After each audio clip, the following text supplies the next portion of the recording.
What's up, Champions fam? It's the bad guy of WWE Champion Zeke 4-0, back with a brand new video. And we are here today to knock out part 2 of the Unbreakable Dragun Tour within this Boss Battle weekend block of content. So we're going to go ahead and hop in and take care of things with Batista. And afterwards, we're going to take care of the next big thing, otherwise known as the NXT Big Thing Challenge Tour. So we're going to be loading up, and I'm already going to let you know who we're going to be running because I have to get back to doing some boss battle grinding. I did not know how great Julius Creed is. My dude literally is only sitting at level 1, but I'm already getting the idea and the vision of like, yeah, this guy is definitely going up when everything is said and done. Thankfully for this Batista Bomb Tour, it's going to be a real easy clap. The most tedious thing out of here is going to be taking care of things with Cora Jade, because that is my NXT waifu. I did get lucky and pulled NXT Zone, Modern Era Technician, Nikita Lyons.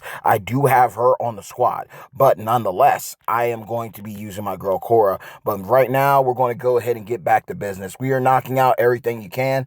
I will give these tidbits about Boss Battle. I might, not promising anything. I might do a video on it, but I am going to suggest this if you are doing Boss Battle. And to those who are having a struggle with it, it's real simple and easy, in my opinion.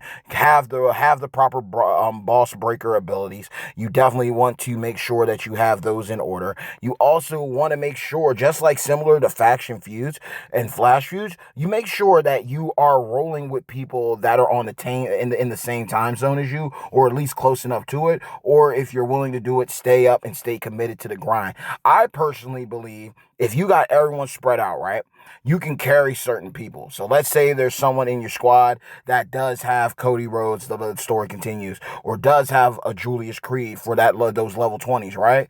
I'm pretty confident that there's people that are also out there that have a Grayson Waller that you can use to break the green. Another character that seems very viable to use to break green, depending on how high up you have him, is Batista. He does spam greens that are going to allow you to break the shield that's going to get you in there. Then you have Grayson Waller, who's able to not only spam greens, but he also utilizes the boss breaker ability of unfreezing, so you're able to thaw out moves that are going to be critical to you getting the W. Get all your characters, your bonus characters, knocked out of the way early. Simple and plain. Communication is definitely key. For instance, I'm the guy that, even though I'm not the greatest at it, I am a guy who sees the vision.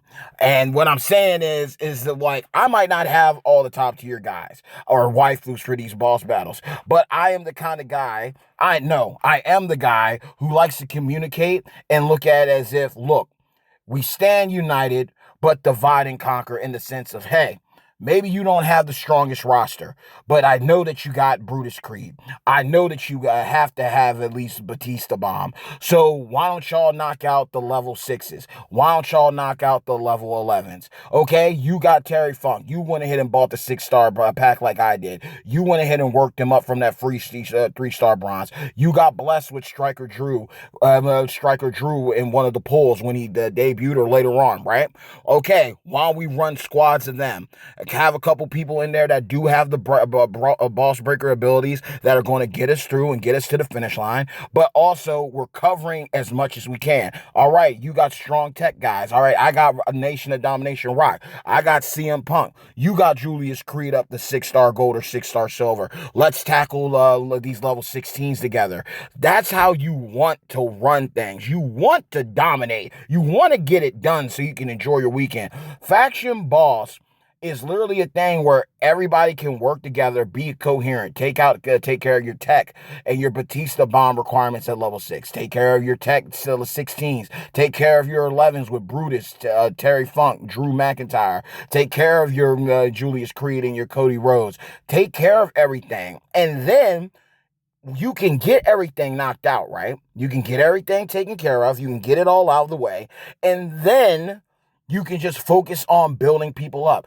You know, maybe you got certain people too low, and now you got to work up and get access to higher levels. Now you can do that. People who are on a different time zone are getting in late because they have family or they got situations going on in their personal life. Now you can grind that out. It isn't about, I strongly believe in taking care of everything, getting all the essential stuff knocked out so you're not playing the last minute game, but then freeing up your availability in your schedule so when others come in later, you can help them. It doesn't just end just because you get all the bonus people out of the way.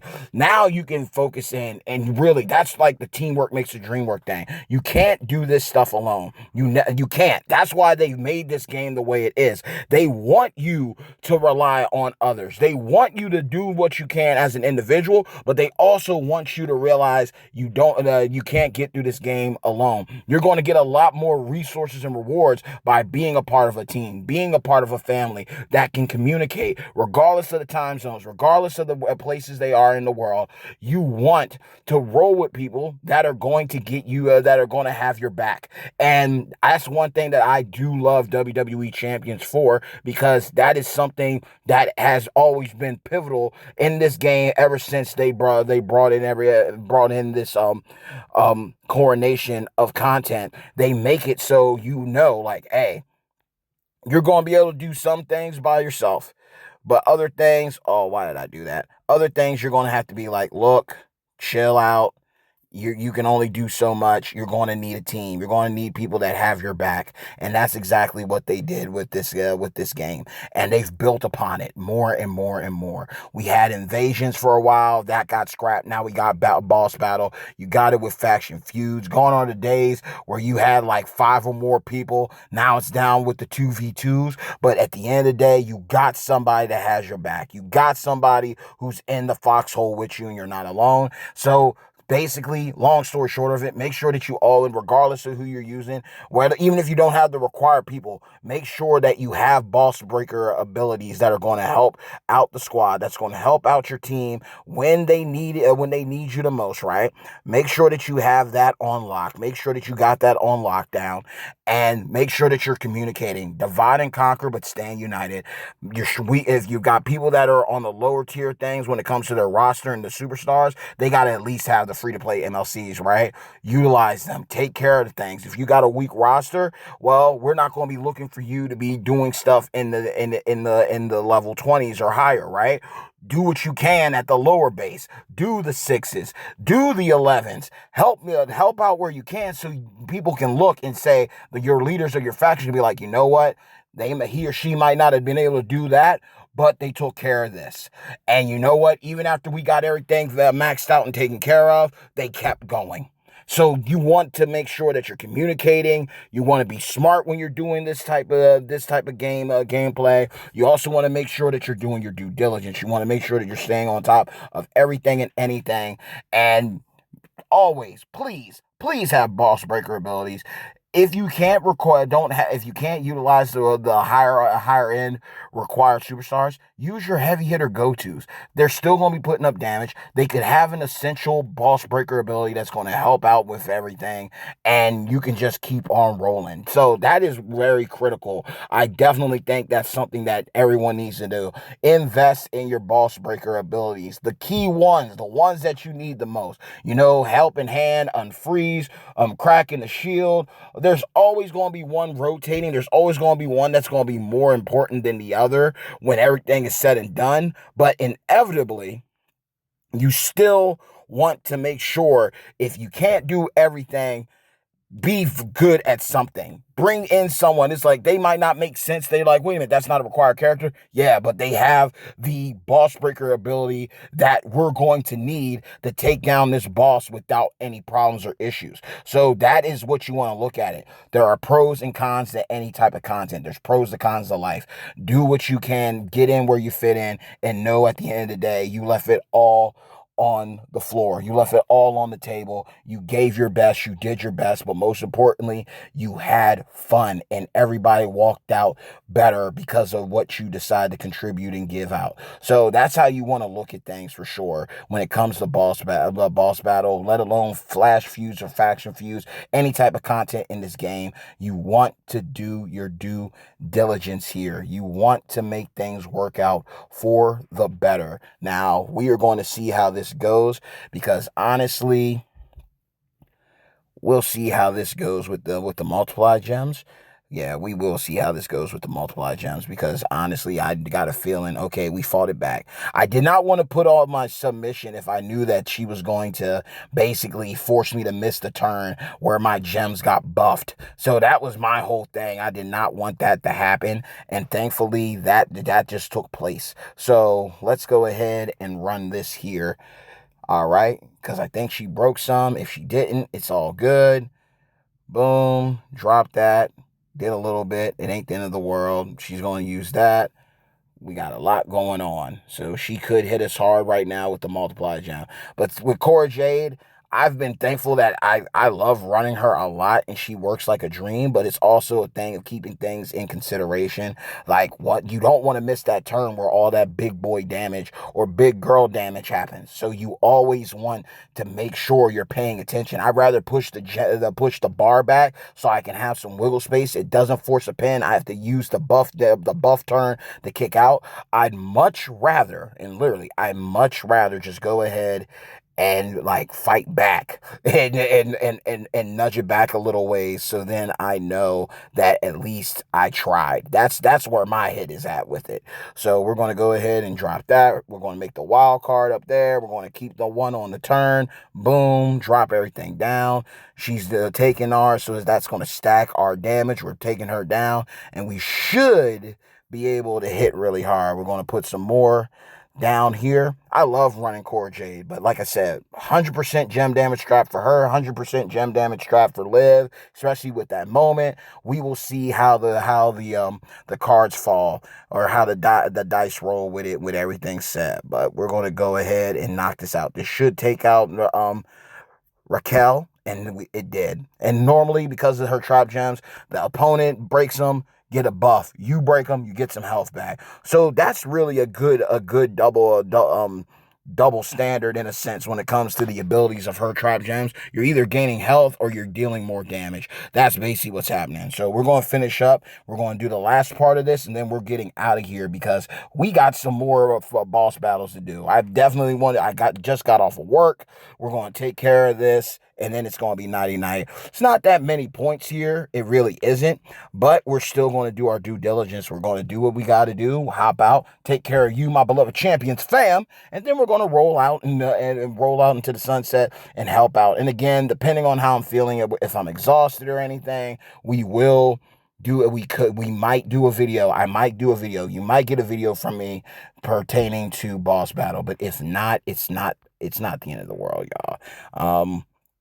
We will get this done one way or the other for sure. So we are going to go ahead and put one here, and we'll put one there, and we'll put one here. So we'll just put some around the board. Hopefully that drops down and makes a connect, and it did not make the connect that I wanted to make, but we are loaded. We'll see how many trap gems are on the board. She does get her green back, which is unfortunate, but we also get the stack. So we will match a lot of red here. Boom. All right. Boom. And more. So we will dwindle it. It's already a guaranteed W.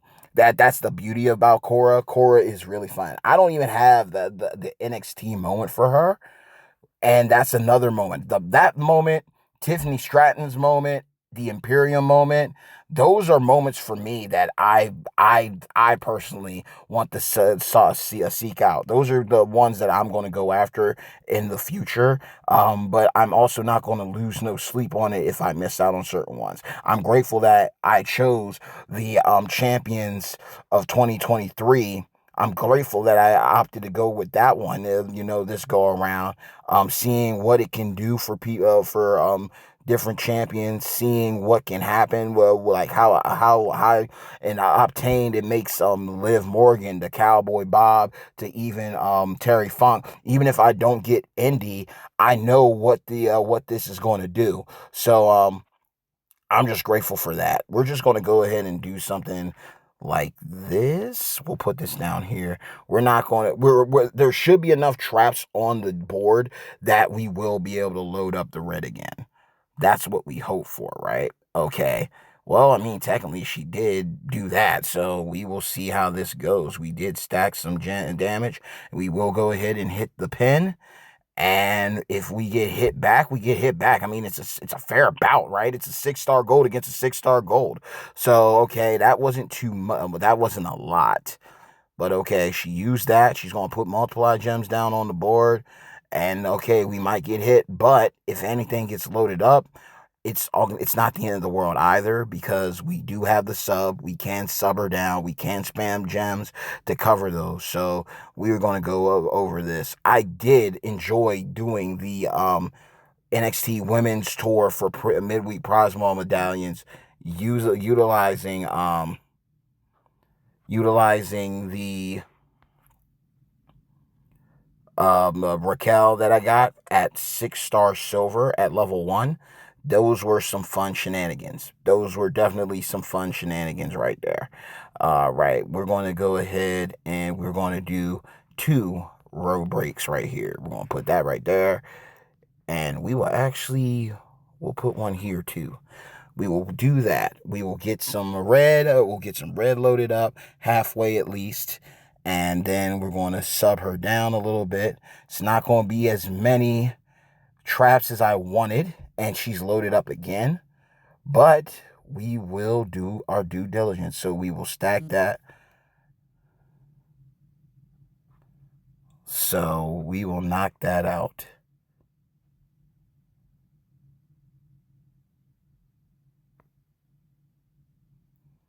So more multiply gems. She's going to hit it again.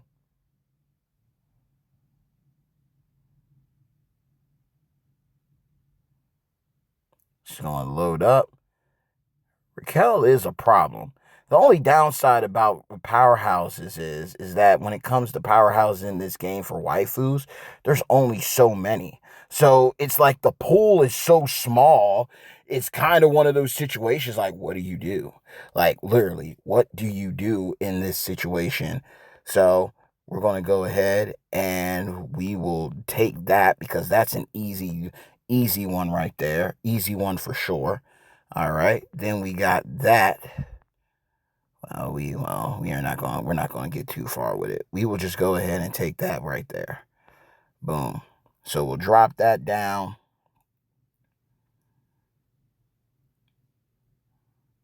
So we'll drop that. We got 2 turns. And then she'll take that. Okay. All right. And now we have enough down. I mean, this might be the first cycle. This might be the second to last. One way or the other, we're about to get the dub. That's the one thing that matters most. We are going to get the W. It's taking a little time, but we are going to come out on top. So we're going to go through these shenanigans. She's going to cycle and stack, and that's going to work to her detriment, because of the simple fact that she didn't use the multiply gems. She opted to use that instead of just going ahead and getting the victory. I mean, she had everything loaded. There was no point. There was no need. The AI can be funny sometimes. The AI will literally have the W, and then it opts to do something that was unnecessary. And that's exactly what happened right here. So we're going to put that right there. We're going to put these right here. Boom, boom. That's a 4-row break right there. And then we'll do that. So there should be enough left over. We just want to take it down a little bit. All right. And that's fine, because that leaves more gems on the board. She can't load that up. So now we're stacked. This should put her away. There's plenty on the board to connect. Boom. Maybe, maybe not. This is killing me. I give you your praises, Cora. I give you your praises. But then I also got to realize she doesn't have an ultimate strap on her. We don't have like a gem defense to keep someone down or anything like that. So we're getting there slowly but surely. That's basically what's happening. We're getting there slowly but surely. So obviously we're going to connect one more time to get our boom. Come on. You know we're going to kick out. Don't play with me. Don't do that. We're going to load up the finisher. We're going to stack that. We're going to at least put one gem out there that's going to let the sub take them down a peg or two. So we will do this 4-row break. So we ensure that we can do one right here. And then we'll just put one right there. So we will go ahead and do that. 3 turns down. Boom. All right. 2, 1. All right. So now this should certainly put things away. Hopefully. There's plenty down on the board, y'all. Let's hope for it so we can get out of here and back to boss battle. All right. Boom. Took some health with it. She's done. So that's the video, y'all. I mean, look, it took a little longer than I expected. Batista was a breeze because that's a given. That's the MLC free-to-play character. Cora Jade's still a great character, just like Liv is. But again, if I don't have all the full bells and whistles to run these characters, then, it's no love lost. This is a more realistic thing. We don't have a bunch of 100% gem damage traps sitting around to do these things. But nonetheless, I do share this with you. So know this. Hey, yo, hard work pays off. Dreams come true. Bad times don't last, but champions do. Mad love and respect to each and every single one of you, my beloved Champions fam. Like the video, share the video, but most importantly, stay up to date with every move that's being made on this channel by simply dropping the people's elbow on the subscribe button, as well as hitting a razor's edge on the bell icon so you can receive all future notifications from yours truly, the one and only bad guy of WWE Champion, Zeke 4-0, the most electrifying content creator in WWE Champions Entertainment. I love you all. I respect you all. I'm praying for you all tenfold. Let the good times roll. Stay tuned until next time. Thank you for your support. Thank you for your love. Thank you for your kind words. I appreciate you. Let's get it. Peace.